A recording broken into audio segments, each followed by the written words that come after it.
कहानी की शुरुआत में हम वसीली नाम के एक लड़के को देखते हैं जो अपने ग्रैंडफादर के साथ शिकार करने के लिए आया हुआ था। थोड़ी देर बाद उन्हें एक भेड़िया दिखाई देता है। तब ग्रैंडफादर वसीली को शूट करने के लिए कहते हैं, जिस पर वसीली साहस के साथ उस भेड़िए पर शूट कर देता है। वसीली नहीं जानता था कि इस इंसिडेंट के बाद उसकी जिंदगी पूरी तरह से बदल जाएगी। खैर, यहाँ से सीन शिफ्ट होता है और हमें 1942 का टाइम दिखाया जाता है। ये वो समय था जब पूरी दुनिया वर्ल्ड वॉर के आतंक का सामना कर रही थी। इस वर्ल्ड वॉर में जर्मन सैनिकों ने पूरे यूरोप पर कब्जा कर लिया था। फिर वो सभी सोवियत यूनियन के जरिए एशिया के तेल वाली जमीन की ओर बढ़ने लगे, लेकिन उन्हें रोकने के लिए रूस की रेड आर्मी स्टालिनग्राड नाम के शहर पर तैनात हो जाती है और जर्मन सैनिकों को आगे बढ़ने से रोकने लगती है। जिसके बाद जर्मन इस शहर पर हमला करके काफी सारे रशियन सैनिकों को मार देती हैं। इसलिए रेड आर्मी की मदद करने के लिए एक बैकअप फोर्स भेजी जाती है, जिसमें वसीली भी मौजूद था, जो कि एक अच्छा स्नाइपर बन चुका था। रशियन स्टर्लिंगगार्ड शहर के आम लोगों को बाहर निकाल रहे थे ताकि ज्यादा से ज्यादा रशियन सैनिकों को इस शहर में रोका जा सके। इसके बाद रशिया की बैकअप फोर्स स्टालिनग्राड पहुंच जाती है। यहाँ से उन्हें एक बोट पर ले जाया जाता है। असल में उन्हें रेड आर्मी बॉर्डर से फ्रंट लाइन पर ले जा रही थी, जहाँ पर युद्ध चल रहा था। इसी बात का फायदा उठाते हुए जर्मन्स उन पर ओपन फायर कर देती है, जिससे काफी रशियन सैनिक मारे जाते हैं। लेकिन किसी तरह उनकी बोट किनारे पहुंच जाती है, जहां से बचे हुए सैनिकों को तुरंत दो दो की जोड़ी में बांट दिया जाता है और उन दोनों सैनिकों में सिर्फ एक को राइफल दी जाती है, जबकि दूसरे को गोलियां देकर अपने साथी की मदद करने का काम दिया जाता है। यहाँ वसीली को सिर्फ कुछ गोलियां मिलती हैं और उसे अपने साथियों की मदद करने को कहा जाता है। वो सभी जैसे ही मैदान में उतरते हैं, तभी जर्मन उन पर हमला करने लगते हैं। उनसे बचने के लिए वसीली छुपते हुए आगे बढ़ता है। तभी कुछ सैनिकों को लगता है कि वो इस जंग को नहीं जीत पाएंगे, इसलिए कुछ सैनिक युद्ध की मैदान से भागने की कोशिश करते हैं, लेकिन भागने वाले अपने ही साथियों द्वारा मारे जाते हैं और देखते ही देखते युद्ध का मैदान रशियन सैनिकों की लाशों से भर जाता है। कुछ ही देर बाद मैदान में एक कार आकर टैंक से टकरा जाती है। दरअसल ये कार रशियन सेना के कमिश्नर ड्यानिलोव की थी। यहाँ चारों तरफ उसके दुश्मन मौजूद थे, इसलिए वो मरने का नाटक करके खुद को लाशों के बीच छुपा लेता है। इसके बाद वह जर्मन सैनिक आते हैं और वहाँ बचे हुए लोगों को मारने के लिए लाशों पर अंधाधुंध गोलियां चलाने लगते हैं। तब डैनिलोव अपनी सांस रोककर जर्मन सैनिकों से बच जाता है।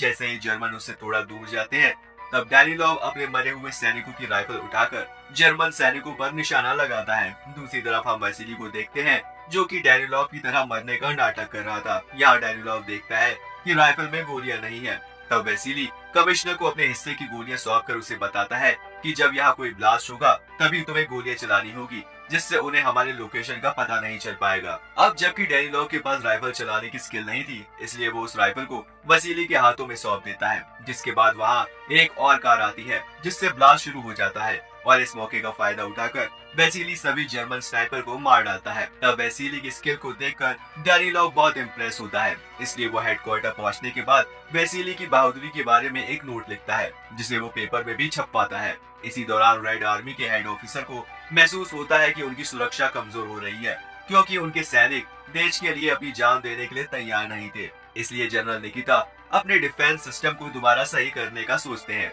जिसके लिए वो एक मीटिंग रखते हैं और वो बड़े बड़े ऑफिसर से पूछते हैं कि हमें अपनी सेना को सही करने के लिए क्या करना चाहिए। जिस पर डैनिलोव कहते हैं, हमें अपनी सेना को उम्मीद देने की जरूरत है, जिसके लिए हमें एक ऐसा हीरो चाहिए जो मातृभूमि की रक्षा के लिए सभी सैनिकों को मोटिवेट कर सके।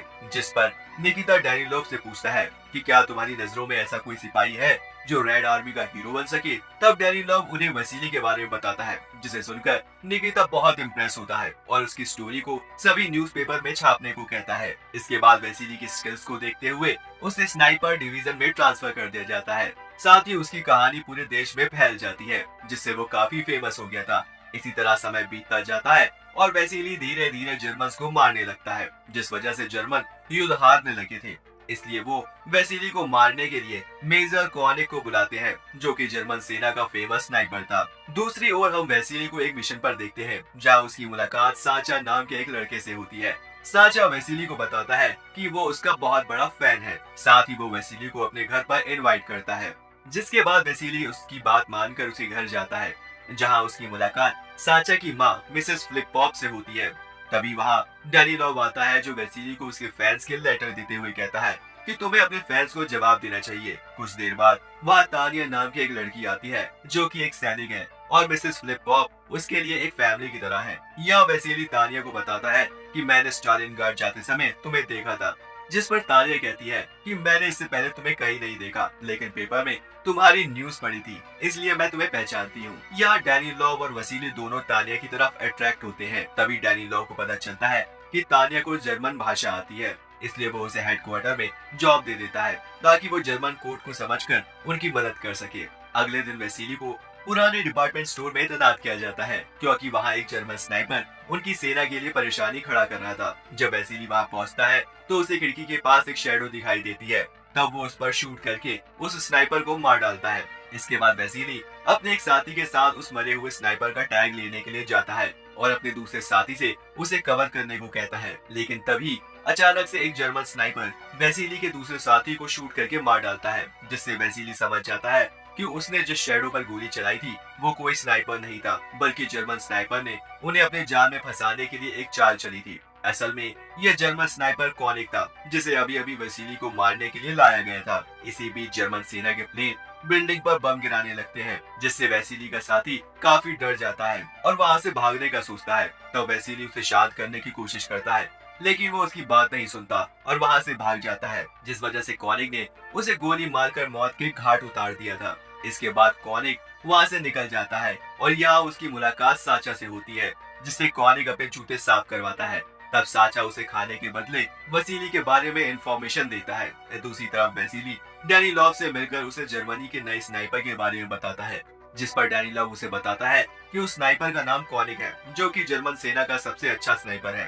तभी डैनी लॉव वसीली को कॉनिकोव नाम के स्नाइपर से मिलवाता है, जिसने कॉनिक से स्नाइपर चलाना सीखा था, इसलिए वो कॉनिक को अच्छी तरह से जानता था। यहाँ डैनी लॉव वसीली से कहता है कि यहाँ से कॉनिकोव तुम्हारे साथ ही रहेगा। अगले दिन वसीली, कॉनिकोव और वोलोडिया नाम का एक सैनिक पुरानी बिल्डिंग में जाकर जर्मन सैनिकों को मारने लगते हैं, लेकिन जल्दी उन तीनों को पता चल जाता है कि वो जर्मन के जाल में फंस चुके हैं। इसलिए वो लोग एक सेफ जगह ढूंढकर वहाँ छुप जाते हैं और जर्मन पर नजर रखने लगते हैं। इसी तरह रात हो जाती है और वो तीनों डिनर की तैयारी करने लगते हैं। तब वोलोडियो को याद आता है कि वो अपना सूप दूसरे कमरे में भूल गया है, इसलिए वो अपना सूप लेने के लिए भागता है, जिस दौरान वहाँ जर्मन आकर वोलोडियो को पकड़कर अपने साथ ले जाते हैं। यहाँ जर्मन उससे वसीली के ठिकाने के बारे में पूछते हैं, लेकिन वो उन्हें कुछ भी नहीं बताता, जिसके बाद जर्मन उसे अपनी यूनिफॉर्म पहनाकर बाहर भेज देते हैं। यहाँ वोलोडियो को यूनिफॉर्म में देखकर कॉनिकोव को लगता है कि वो एक जर्मन सैनिक है, इसलिए कॉनिकोव उसे शूट करके मार डालता है, जिससे जर्मन्स को उनकी लोकेशन का पता चल जाता है। तब कॉनिकोव भी जर्मन की लोकेशन का पता लगाने के लिए एक हेलमेट को खिड़की पर उठाता है, जिसे देखकर जर्मन उस पर शूट करते हैं, जिससे उन्हें भी जर्मन की लोकेशन का पता चल गया था। इसके बाद वसीली और कॉनिकोव अपनी लोकेशन बदल लेते हैं, लेकिन इसके बारे में कॉनिक को पता चल गया था, इसलिए कॉनिक मौका देखकर कॉनिकोव को शूट करके मार देता है। यहाँ कई सैनिकों के मरने के बावजूद भी निकिता डैनी लॉव पर कॉनिक को मारने का दबाव डालता है। इसके अलावा तानिया डैनी लॉव से खुद को वापस आर्मी में ट्रांसफर करने को कहती है, क्योंकि वो हेडक्वार्टर में जॉब नहीं करना चाहती थी। अगली सीन में वसीली अपने साथियों की मौत से दुखी होकर हेडक्वार्टर में लौटता है, जहाँ डैनी लॉव उससे वादा करता है कि वो कॉनिक के बारे में और ज्यादा जानकारी निकालेगा ताकि वो उसे आसानी से मार सके। साथ ही वो उसे बताता है कि तानिया बैटलफील्ड में जाना चाहती है, पर हमें हेडक्वार्टर में उसकी बहुत जरूरत है, इसलिए तुम्हें उससे बात करके उसे समझाना होगा। तब वसीली तानिया को समझाने की कोशिश करता है, जिस पर तानिया उसे बताती है कि जर्मन्स ने मेरे पेरेंट्स को मार डाला था, इसलिए मैंने आर्मी ज्वाइन की ताकि मैं उनकी मौत का बदला ले सकूं। वसीली उसके डिसीजन का सपोर्ट करते हुए उसे कॉनिकोव का राइफल देता है। इधर कॉनिक वसीली के ठिकाने के बारे में पता लगाने के लिए एक बार फिर साचा से मिलता है, जिस पर साचा उसे वसीली के ठिकाने के बारे में बता देता है और फिर अगले ही दिन कॉनिक उस लोकेशन पर जाकर वसीली के आने का इंतजार करने लगता है। थोड़ी देर बाद वसीली और उसके साथी पाइप के जरिए उस जगह पर आते हैं। तभी कॉनिक उसे देखकर जल्दी से उस पर शूट कर देता है, जिस वजह से वसीली की राइफल नीचे गिर जाती है और साथ ही उसका एक साथी घायल हो जाता है। जिसके बाद वसीली जल्दी से एक चट्टान के पीछे छुपकर अपने साथी को वापस हेडक्वार्टर लौटने को कहता है। तब वसीली का साथी हेडक्वार्टर पहुंचकर तानिया और डैनी लॉव को सारी बातें बताता है, इसलिए तानिया बिना सोचे समझे वसीली को बचाने निकल जाती है, जहाँ वसीली लगातार चाकू और रस्सी की मदद से अपनी राइफल को खींचने की कोशिश करता है, लेकिन कॉनिक उसे राइफल खींचने का कोई भी मौका नहीं देता। तभी जर्मन सेना का प्लेन वहां बम गिराकर चले जाते हैं, जिससे पूरी बिल्डिंग हिल जाती है और हर जगह कांच के टुकड़े बिखर जाते हैं, जिस वजह से कॉनिक को एक कांच के टुकड़े में वेसिली क्लियर दिखाई देने लगता है। उसी दौरान तानिया भी वहां आ जाती है। तब वेसिली उसे अपने पास आने से रोकता है। इसके बाद वेसिली भी उस कांच की मदद से कॉनिक को देखने लगता है। इसलिए वो तानिया को इशारा करके उसके बारे में बताते हुए कांच के टुकड़े की मदद से लाइट रिफ्लेक्ट करने को कहता है, जिस पर तानिया एक कांच के टुकड़े से उस कांच पर लाइट रिफ्लेक्ट करती है। ऐसा करने से कॉनिक को कुछ देर के लिए कुछ दिखाई नहीं देता। इस मौके का फायदा उठाकर वेसिली अपनी राइफल उठाकर कॉनिक को शूट कर देता है, जिस वजह से गोली कॉनिक के हाथ में लग जाती है। इसलिए वो वहां से चला जाता है। इसी शाम वेसिली और तानिया अपने साथियों के साथ अपनी छोटी सी जीत का जश्न मना रहे थे। अगले दिन डैनी लॉव वेसिली से कहता है कि हम साचा का उपयोग करके कॉनिक को मारेंगे। यहाँ हमें पता चलता है कि साचा एक डबल एजेंट के रूप में काम कर रहा था। खैर, साचा की मदद से उन्हें कॉनिक के लोकेशन का पता चल गया था। तब वेसिली को उसे मारने का लास्ट मिशन सौंपा जाता है, जिसके बाद वेसिली रेंगते हुए जमीन पर पड़ी लाशों के बीच जाकर खुद लाश होने का नाटक करता है, जैसा कि उसके ग्रैंडफादर ने उसे शिकार करते हुए सिखाया था। ठीक वैसे ही वो कॉनिक को मारने के लिए छुपकर उसका इंतजार करता है, लेकिन कई घंटों तक कॉनिक वहां नहीं आता और इंतजार करते करते वेसिली की आंख लग जाती है। तभी एक जर्मन सैनिक वहां आकर वेसिली का स्नाइपर लॉक उठाकर उसे साथ ले जाता है। फिर वो सैनिक अपने कमांडर को वो स्नाइपर लॉक दिखाता है, जिससे उन्हें लगता है कि वेसिली अब मर चुका है। इसलिए वो कॉनिक को वापस घर जाने को कहते हैं, लेकिन कॉनिक को 100% भरोसा था कि वेसिली अभी जिंदा है। इधर जर्मन हेडक्वार्टर लाउड स्पीकर के माध्यम से वेसिली की मौत का अनाउंसमेंट करता है और इसी बीच कॉनिक वेसिली को पकड़ने के लिए साचा को अपने अगले लोकेशन के बारे में बताता है, क्योंकि वो जानता था कि साचा एक डबल एजेंट है। इसलिए वो रशियन को उसके लोकेशन के बारे में जरूर बताएगा। खैर, जब वेसिली काफी समय तक हेडक्वार्टर में नहीं पहुंचता तो डैनी लॉव को भी यकीन हो जाता है कि वेसिली मर चुका है।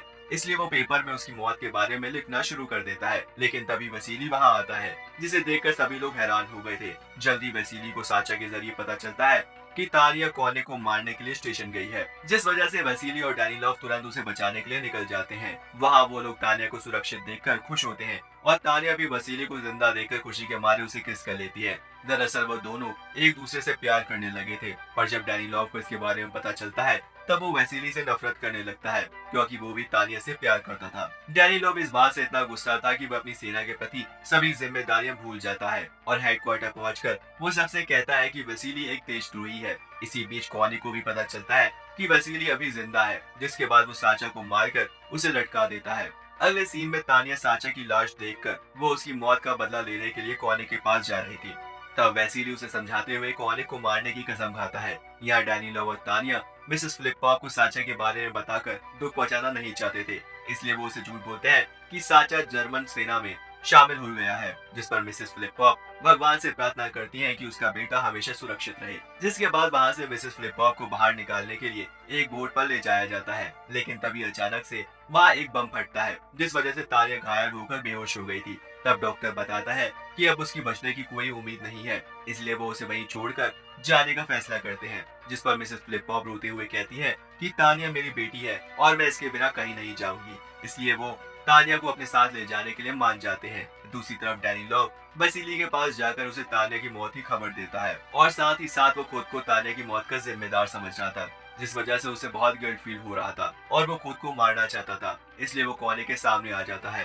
तब कॉनिक उसे शूट करके मार डालता है। या कॉनिक को लग रहा था कि उसने वेसिली को मार दिया है, इसलिए वो जीत की उम्मीद करते हुए सावधानी से आगे बढ़ता है, जहाँ वेसिली पहले से ही उसका इंतजार कर रहा था। तभी कॉनिक देखता है कि वेसिली ने उसके ऊपर राइफल पॉइंट करके रखा हुआ है, इसलिए कॉनिक अपने भाग्य को स्वीकार करते हुए मरने के लिए तैयार हो जाता है और फिर वेसिली उसे शूट करके मार डालता है।